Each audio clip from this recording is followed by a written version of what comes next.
Hey there, fixer. So this is how to reset the oil life on a 2020 Chevy Blazer. So this is how you do it. You want to go to these buttons right here. It took me a while to see how to do it, but now it's pretty simple because I did it already. But you go to this little wheel right here.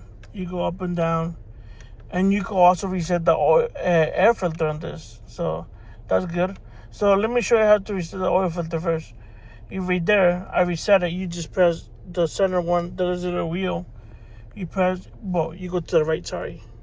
You go to the right, and it's going to tell you, do you want to reset it? You press reset, and you go to the right again, and that's reset, right? And this is how you reset the oil life.